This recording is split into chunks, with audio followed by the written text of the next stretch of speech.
In a recent video, I shared my struggle with my current planner, which is basically a junk journal.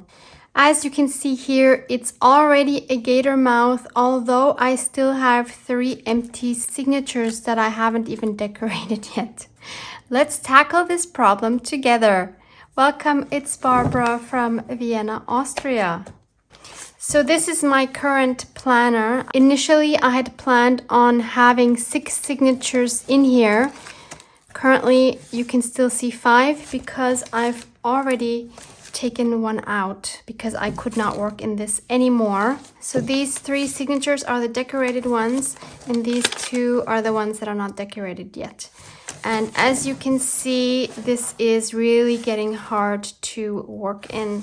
So there are 2 solutions that come to mind. One would be to split the cover here and to make a new spine. This is something that I have seen Louisa Heinzel do. I will link Louisa's video down below for you, in which Louisa shares very clear instructions of how to do that. This is not an option for me in this case because I would need to make my spine at least double the width of what it is now, and that just seems not manageable for me to work in as a planner. That would just be a crazy monster in my eyes. So rather than doing that, my solution will be to leave the spine intact. As I mentioned, I already took out this one signature, which was in here. I will take out these 2 signatures. Actually, I need to take out all of the signatures, unfortunately. And then I will have to rebind these and make a new cover for these 3 signatures. If you are in a similar situation and you have bound your signatures so that you can still see the thread on the outside, then it's very easy to take these out. You just cut the thread. In my case, I glued this piece of lace on. So I think even if I were able to take the lace off, should I try that? Maybe I should try that. I don't know if I can get the twine off because that is glued as well. Yeah, see, all I'm doing is tearing it. So I don't want to do that. I will just re-glue that. That is not a problem. That's easily fixed. So, okay, now I know that's not an option. So I'm going to first take out these 2 other signatures, and I'm doing this with a seam ripper. That just seemed like the obvious choice. I will find the middle of my signature and tear through these. This is also the tool I use for when I take out book pages out of old books. This is really handy to have. So that's the second one gone. And finally, we have this one. And at this point, it's best not to think about all the work you've already put into your journal. That's just gonna frustrate you. Okay, so now let's try to also take out these signatures, which is a lot harder for me to do because of all the stuff they have on it. And a good idea might be to take some paper clips to clip the pages together so that they don't move, because you're going to have to re-sew them, of course. I will do that once I have everything out. Oh, why does it seem so much harder when you've already worked on them?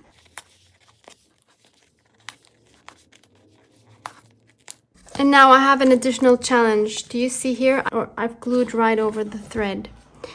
Oh no! How am I ever going to get this out? Oh dear.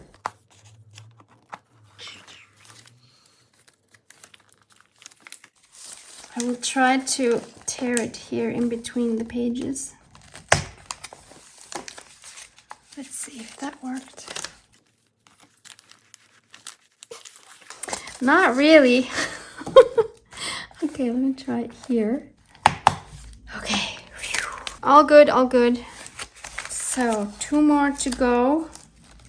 It's really not easy to disassemble this because, of course, you've put so much love and work and your whole soul into your journal or planner.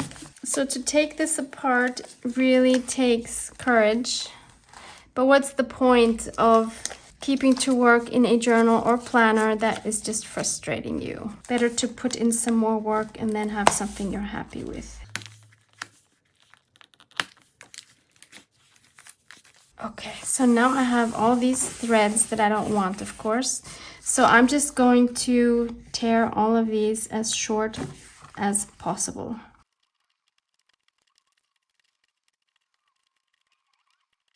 Oh, and by the way, if you want to see how I made this cover, I have that video for you as well. So you can find that in the description box.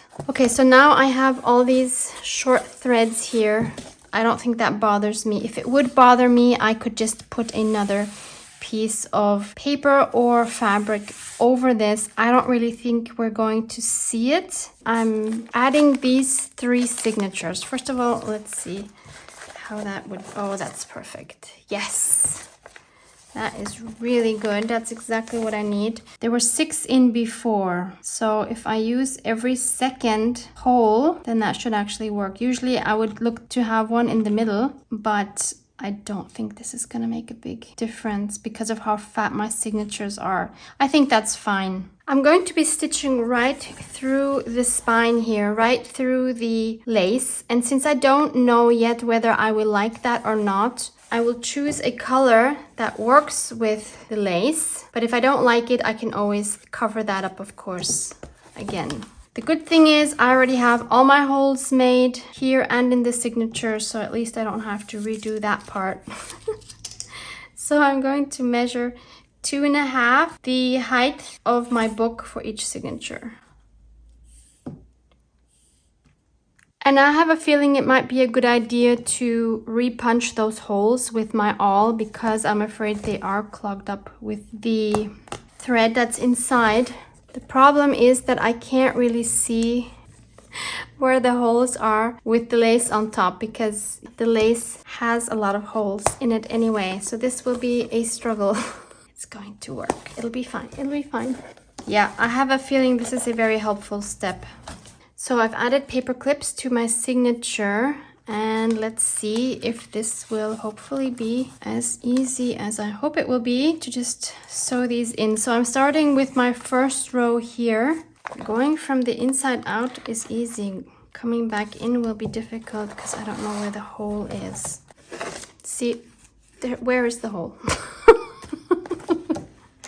So what I will do is I will take my awl, go through this hole, go through this hole like that, hopefully not lose this middle thread. And so now I should be able to see where the hole is. There it is. So hopefully I can just kind of go in here and reclaim that hole. Yes, success. Okay, I'm going to keep doing this regular 5-hole pamphlet stitch in, out, skipping the middle one, then coming back out through the middle. And I'll do that for all 3 signatures, always skipping one of the rows. Thankfully, on the way down, it's easier because I see where I need to go in. I just need to find where I put the previous stitch. It's done. So this is the one planner now. 3 signatures. You can see here they do look evenly distributed. I do see this here on the back. So if you want to do this more professionally, it's definitely better if you happen to have the same situation where you had an even number of signatures and now you're changing it to an odd number of signatures, to actually go through the effort of figuring out where your middle of the spine is and then making a new row of holes there to match your other holes. And then, for example, if you have 3 signatures like me, then you can just take the last row here and the first row here, and then you won't see these here. But as far as distribution is concerned, I'm totally happy with this now, because for me, the more important thing is when I look at it from the top, it shouldn't look weird. So I think this looks totally fine. So now it's so much easier for me to finish these last couple of pages. So I have this one left And I have this one left, and the rest is done. And if you're interested in seeing more of this journal, please see my Plan With Me playlist linked below. Okay, this makes me happy. So now I know that this size of my spine is okay for the way that I'm decorating these pages. It could even be a little bit wider because it is still, you know, it's still doing a little bit of a gator mouth here. Obviously, I can very easily just wrap around this and then it will stay like this. So maybe for the second one, for my 3 signatures, I will make the spine even a little bit wider. So currently my spine is about 2¼ inches. So I would say for 3 signatures, and I'll tell you how many pages I have per signature, that might be helpful as well. I would probably do 2½ inches then for 3 signatures. If you decorate as much and use wet medium, because that will make your paper wavy as well. So currently my signatures have only 7 pages, that's including the little ones. So that's not a whole lot, but yeah, they really bulk up once you start decorating. So now I need to make a cover for my other signatures. I really like the size of this one. This one I made from scratch from some packaging. So again, please find that video linked below if you want to see how I made this. But for this next one, I found this book in my stash. It has almost the exact size of this. Look at this, it's just perfect. That is coincidence. So obviously, most of the time that's not going to be possible. So I would probably use something like this. This is the back of like a watercolor paper pad or a sketch pad or something. It is quite thick. So if you don't have something like this, and if you're going to take like a pizza box or a cereal box, use 2 to 3, probably better 3 layers, and glue those down so that you have a really nice and sturdy cover and not something that's going to flap around and bend all over the place. This is a book I was super lucky to find at my flea market. It is a German diary of a gardener's apprentice. I mean, where do you find stuff like this? I was so happy with this find. It has this beautiful vintage font, and it has this beautiful vintage handwriting. So this is from 1926. It's so great. I've used some of these pages already, and I will definitely be using more of these pages. But I don't need to keep the cover because anyway, I'm taking the pages out. As you can see here, I have already. So I don't need to keep the cover. I'd rather give that a second life. I will not be using the spine, obviously, and the spine is not a hard cover. The spine is actually soft, and the pages are glued right onto the spine, and I believe they're also stapled. Yeah, they're also stapled. So I think the easiest thing for me to do would be to just cut right along here so that I get the book board.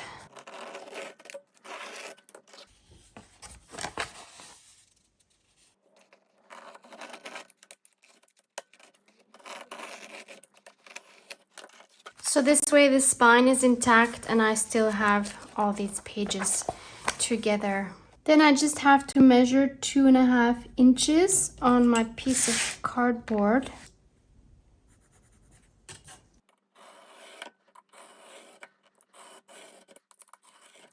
And measure the height of the book. Cut that as well.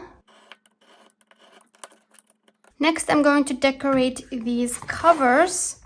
And I like what I did on this one. So you see this coffee dyed paper here. I really like that. I have it in the front and the back with some other papers on top. So I want to do something similar. And by the way, I realized I forgot to show you.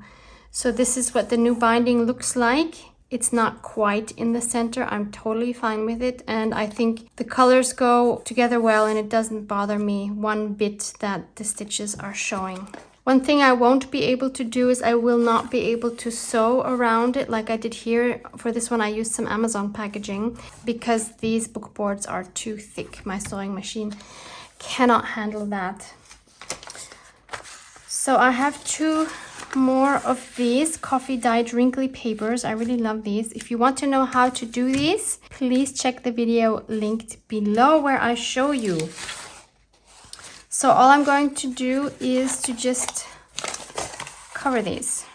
So I'll put some glue. In this case, I'm going to use my 3-in-1, or I should say it's my Collal glue in the 3-in-1 bottle. This side is nicer, so I'll put that on the top. Actually, it makes more sense to do it like this, because then I can center it better.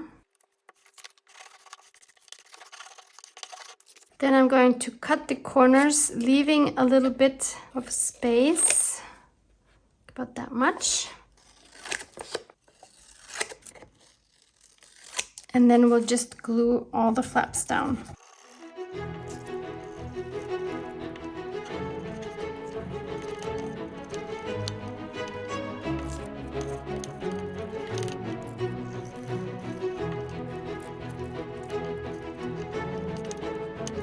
Actually, I'm going to cut this a little bit more.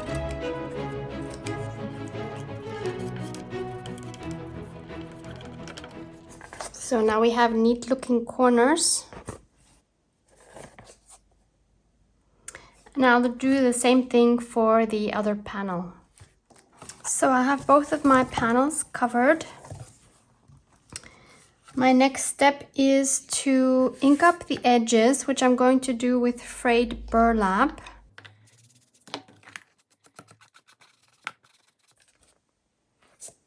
I did not add any ink to these edges because this is where the spine is going to be and they're going to be covered anyway. Don't forget to do the same thing for the inside as well. Next, I'm going to add some coffee splattering, especially around the edges, because the middle will most probably be covered up mostly. Then I'm going to take a paper towel and lift these off. And we're going to have some interesting color changes here where the oxide was, which has now turned into a gray. I've never done this with coffee before. I used to do it with water, which is how Louise Heinzel does it. But I've never tried it with coffee. So this is a good chance to try that. And as you can see, do you see the gray showing up? That is really cool. Okay, so I'm going to let this dry. This is what it looks like when it's dry.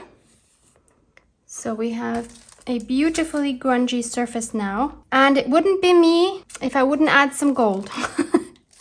So I'm going to add my Inca Gold from Viva. This is my fast drying metal gloss paint. You don't need this. You can do this with acrylic paint or with a thicker watercolor, just the same, or even gilding wax. Gilding wax, you need to use your fingers, obviously. If you have gilding wax, then you know that. But since this is a paint, I'm going to try to kind of dry brush it with this stippling brush. I've never tried that before. It might not work so well. It seems pretty lumpy.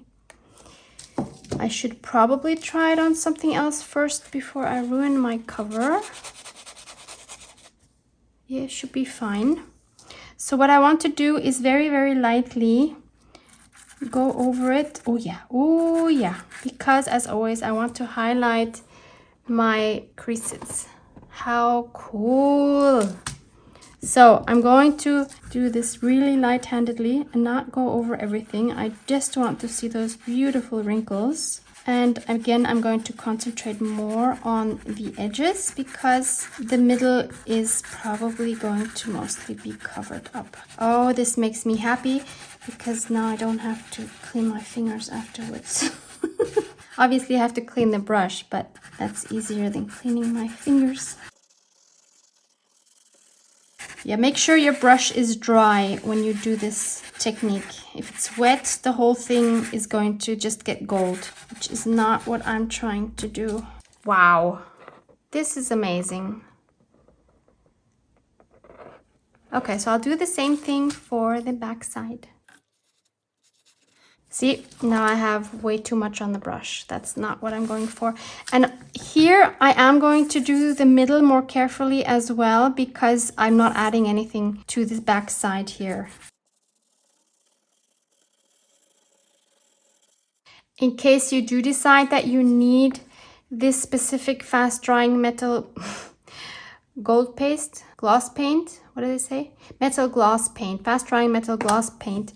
You can find it linked below from Amazon Germany. I have not found this on Amazon.com, but maybe you can find it somewhere else. They have various colors. Okay, so that's the back side. Yeah, definitely too much here. It's okay. And just like I did with this cover, I used the images of my kit that I used for the first month that I have in here, which was February. And I used them here as well for the inside pages. So I'm going to do the same thing here. And this time I'm using my May kit, which is the Paris Tea Party. So for the insides here, I've already cut out these two, which are from one sheet from my Paris Tea Party backgrounds, which you can find linked below. It's one sheet cut apart from one of the two plain sheets that I always have with each kit. So there's always 8 more decorated pages and 2 more plain pages. And that's what this is. So I'm just going to glue this down. I did print these without a border. Otherwise, the image would have been just a little bit smaller. I do want to make sure that they line up on the top and the bottom. I have already inked around the edges with the frayed burlap. To connect the pieces as well as to cover them, I want to use this very cute fabric.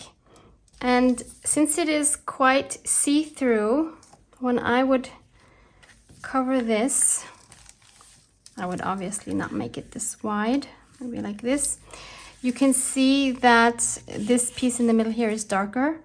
So what I'm going to do is to take the same coffee dyed paper and add it to the spine as well, both in the front and the back.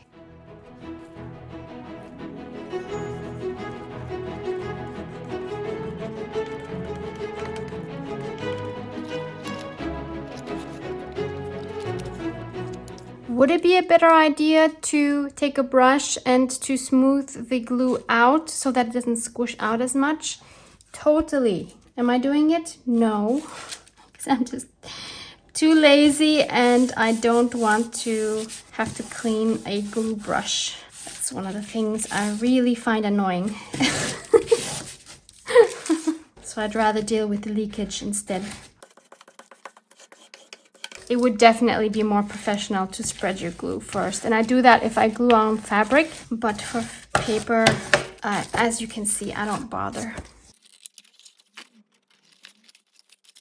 And since it's still a lot lighter than these panels, I am going to ink it up as well, although I'm of course covering all of this.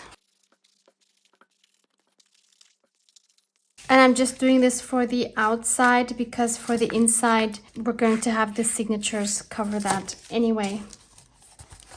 Okay, let's see if this looks better now. Yes, this is better.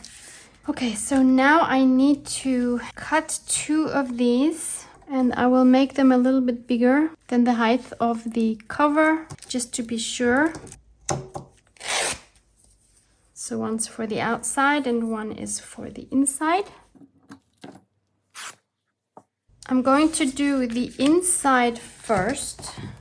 And I've cut the width now as well. So I have basically measured that the fabric is maybe 1/2 of an inch maybe on each side of the cover when I lay my covers like this, leaving maybe 1/8 of an inch in between these parts. I'm going to start out with the inside of my spine. So I don't need these two. And I'm just doing this with tacky glue. If I would have fabric glue at the moment, then that's what I would use. But this will be just fine. And I am going to spread this out with a brush, especially since it's such a sheer fabric. Don't want any lumps.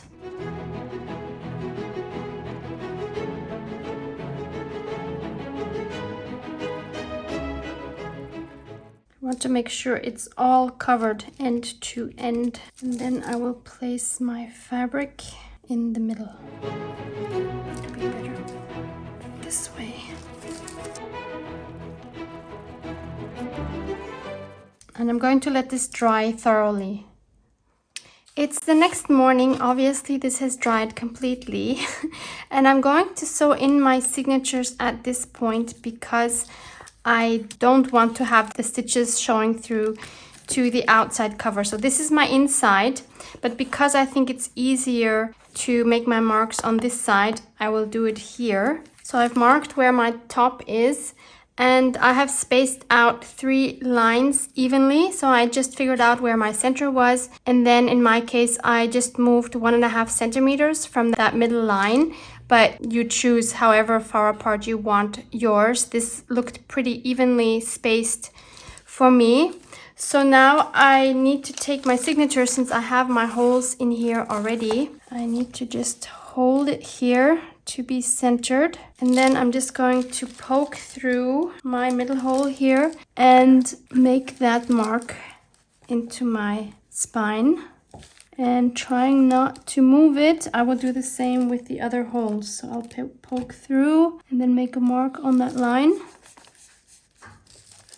Always making sure not to move it. So now you can see barely my 5 holes.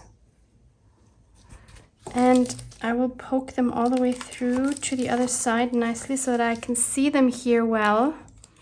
Because of course I'll be sewing them in from the other side.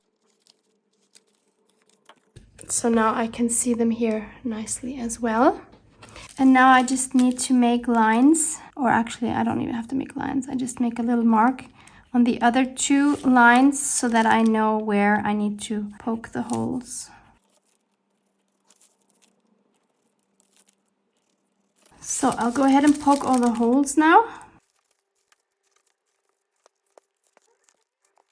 And now I can see all the holes through my fabric as well. And now I can take my 3 signatures and just sew them onto the spine, just like I did with my other book. Oh, wrong side. I need this side. This is the inside.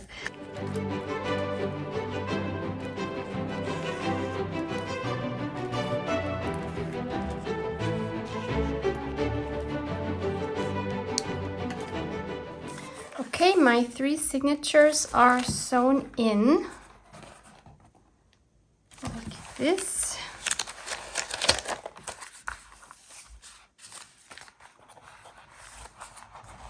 So next I want to attach the spine to my front and back covers. Again, I'm going to use tacky glue for this. And I'll just add it, add it to this edge here. And glue that on, trying to leave maybe 1/16 of an inch, about like 2 millimeters of a gap. I have to say I've never made a journal like this. But it's always interesting to try new techniques. This might not be the best one, but we'll find out at the end.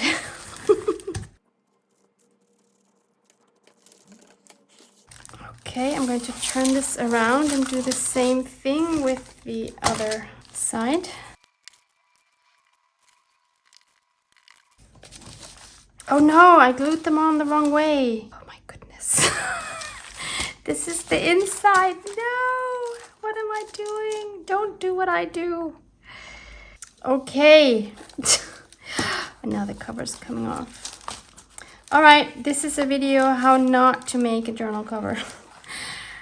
Oh my goodness, can you believe it? Okay, we're not going to freak out. These things happen. And yes, this is ruined now, but I would have covered it up anyway with the fabric, so it's okay. Deep breath, don't panic, everything's okay. I'm going to dry this, turn them around, and do the same thing over.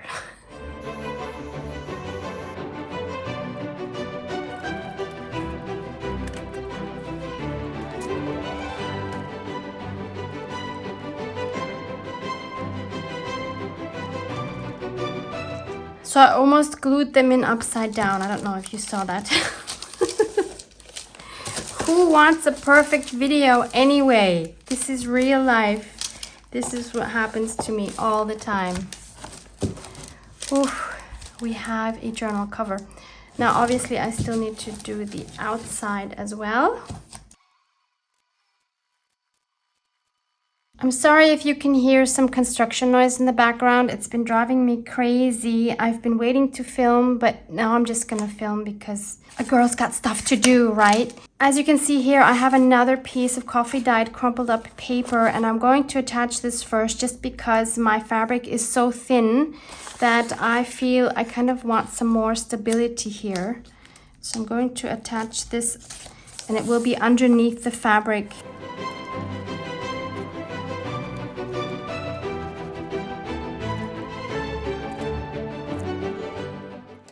I do want this indent here.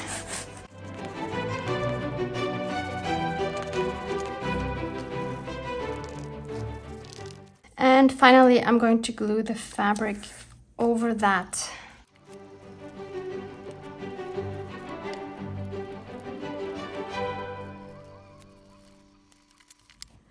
Okay, I'm going to let this dry completely now. Going to go to the post office, and hopefully when I get back there will be no more construction noise. Fingers crossed. So I'm back from the post office. It's about almost an hour later. This has dried in the meantime. Really happy with this. No lumps. And when we look at the shape now, you see we have this triangle shape here where these almost meet. And if you've seen my latest podcast with Louisa Heinzel and Margaret Miller, you will have heard Louisa say that her recipe to prevent the Gator-Mouth situation is to make junk journals where you have this triangle shape where these ends meet or almost meet. So I have that. Louisa, are you proud of me? So we will put this to the test and see once it's finished whether it will be like this or like this. Of course, it depends how many embellishments I put in there. But yeah, it'll be a good test for Louise's theory. I'm sure she's right. She's so experienced. I totally trust her when she says things like that. So now finally I can decorate the cover. So I've decided on a focal point for the cover already. So as I mentioned, I wanted to stick with this theme for my May pages. One of my ephemera pages has these 4 large tags here. I will link those for you below in case you're interested. And I've already cut this one out, so this is going to be on the cover. I have backed it with some heavy cardstock because when I put an image on a cover, I like it to be a bit more sturdy. So that's going to be my center. And I'm just going to slide another journal in here so that my cover is laying more horizontal. Then I have some vintage French book page, so I'm very lucky to have that. So I somehow want to add some of that underneath. Then maybe I'll add some of this fabric here from the blouse, which I've coffee dyed. This is a blouse I bought at the flea market and I cut up. And maybe I want to add some of this, which is a coffee dyed doily. Not sure about this yet. Not sure about any of these yet. I'm also considering whether I want to make this into a pocket or not, because it's always fun to have a pocket in the front. Kind of like that idea. So I think I will first just tear a piece around my tag.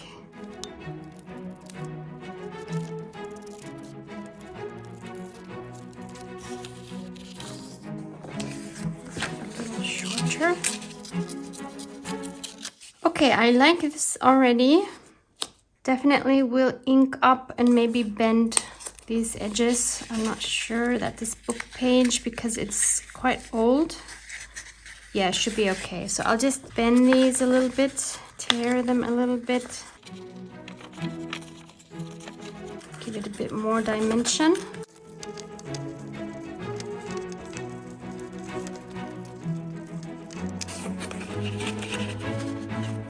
And then ink that up. I'm again going to use my frayed burlap.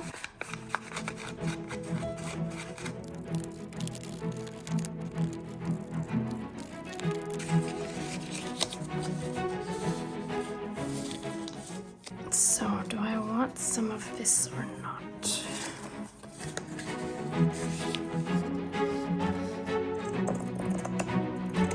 Then I'll cut a piece of this off as well.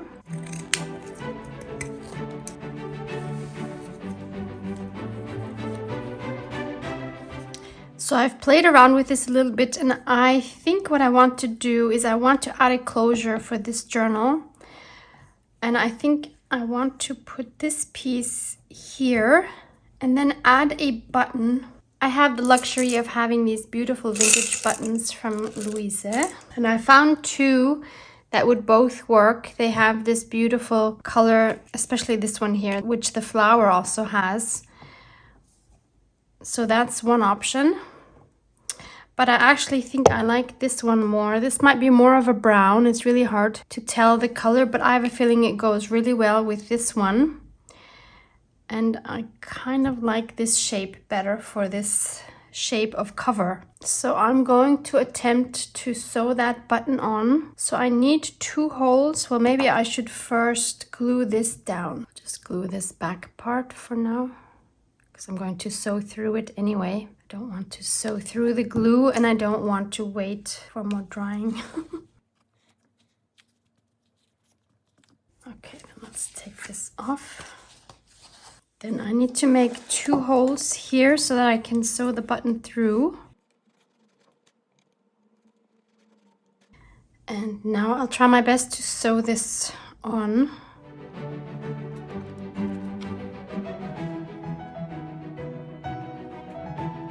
Oh, I made those holes wrong. Yep. I need to take this out again. I need the holes to go like this horizontally, not vertically. Okay, moving on.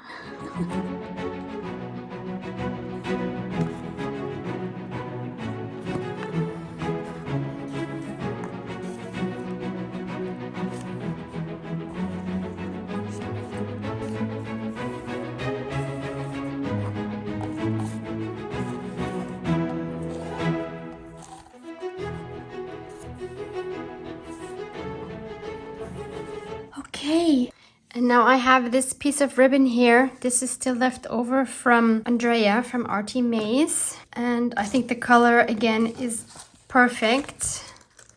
So I'm going to tie one end around my button, cut the one end short, and then I can wrap this around, then just wrap this around the button. Like that, and I can cut some off because it's too long. So super easy closure.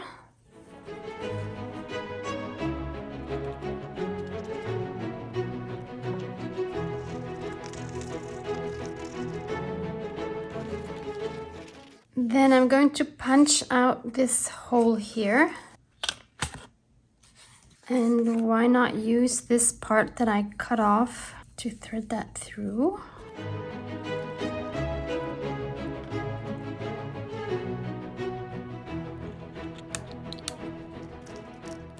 And now I'll glue this on just on these 2 sides so that it's a tuck spot.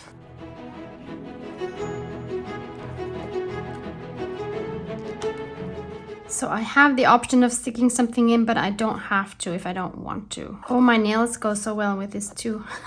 I didn't even realize. And since I kind of messed this up here because my hands had glue on them, we'll just patch that up with a little bit of gold. Add some to some other areas so that it looks intentional.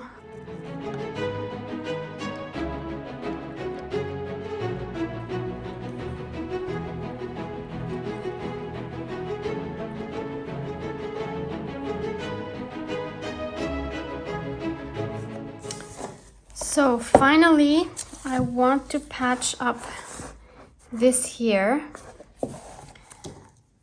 I have this piece left from the front, and I think I'm just going to glue that over, and I think that's going to be cute.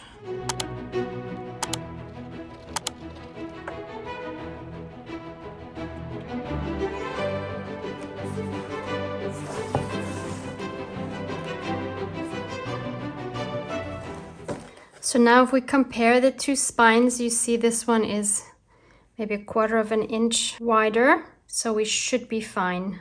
So there we have it, 2 journals out of 1. Yes, it was a little bit of effort, but I'm super happy with the result, and I'm super excited to start working in this one as of May. Love you guys. Mwah, mwah.